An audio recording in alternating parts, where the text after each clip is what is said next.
Welcome to NASA Edge, an inside and outside look at all things NASA. Today we're joined by Paul Dees, who is the Deputy Propulsion Lead for the X-59 Quest. How you doing today, Paul? I'm doing great. Thank you so much, Franklin, for asking. How are you? I'm doing pretty good. Well, the topic of today's show is the X-59 Quest. And Paul, can you tell our audience exactly what is the X-59 and what is your role with the program? Yeah, the X-59 is a X-plane that NASA has been working on with Lockheed Martin that is going to demonstrate quiet supersonic technologies. So NASA has been working basically since the Concorde was flying on quieting the sonic boom. And we've been working for 20, 30 years to develop technologies to help quiet that sonic boom. And now what we're doing is rolling all of these technologies into one single aircraft to prove that they work. And that is X-59. What my job specifically is to help integrate and test the engine for X-59. So we're working hand in hand with our GE counterparts and our Lockheed counterparts to take the engine, F414, and integrate it into the X-59, test it, make sure that it's airworthy and safe so that it can go off and do its mission to prove that quiet supersonic technologies can actually work. Now, are you doing these X-59 engine tests during the COVID quarantine, or did the testing for the X-59 precede the stay-at-home conditions? We were fortunate that we were able to complete all of the initial tests for the engine before the stay-at-home orders were put in place, and then once they are lifted, we'll be going back in and doing more tests of the actual integration into the aircraft. So our first tests of just the engine, does it work? Is it operating like it's supposed to? Those have already been done. But in the future, we'll be doing tests where we put it into the airplane, run it with all the other subsystems, and make sure that it works in a safe and reliable fashion moving forward. Now, when I think of an X-plane, I'm thinking of the entire aircraft is brand new, it's experimental. But as you said, the F414 engine is one that has been in production for a while, kind of off-the-shelf technology equipment. Can you tell us a little bit more about that? Yeah, one of the things about X-59 and X demonstrators of recent is it's not uncommon to get off-the-shelf parts to be able to make an airplane relatively quickly to prove whatever it is that you're trying to prove, in this case quiet supersonic technologies. So we're using proven engines, proven landing gear, proven other subsystems that we know work, and we're adapting them to the X-59.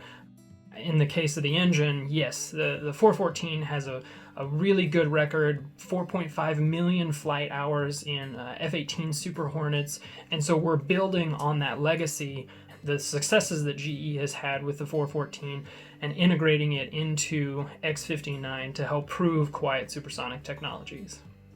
So here's the million-dollar question. The F414 flies supersonic, it makes a lot of noise. What will quiet the sound of this engine or the sonic boom that you're wrapping into the X-59? That's a really great question. So one of the biggest techniques for X-59 to quiet the sonic boom is the shape of the aircraft. If you've seen pictures of it, it's a very long, very slender aircraft, and all that shaping goes into quieting the sonic boom. And if you look very carefully at the aircraft, you'll notice towards the back end there's something that we call the aft deck. There's a piece of structure beneath the jet plume, the jet exhaust of the engine, that helps shield the ground from some of the shock waves that are coming off the jet plume that create that sonic boom. So we are doing things specifically with the engine and the jet exhaust to help shield the ground from the noises that are being created when it's going supersonic, because you're absolutely right, it does create a lot of noise. What is the theory on the level of decibels that will be decreased by flying the X-59 over other supersonic aircraft or civilian aircraft like the Concorde? So with X-59, we're shooting for 75 PLDB. That's the metric that we're going for. The Concorde was somewhere around 100.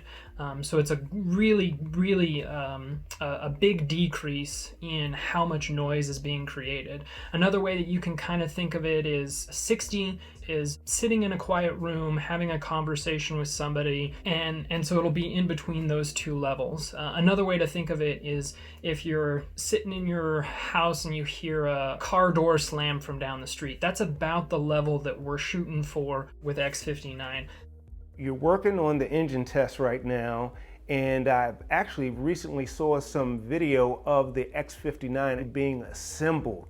When you integrate the X-59 engine with the airframe, will you do tests inside of like a wind tunnel? Can you get the full aircraft inside of a wind tunnel?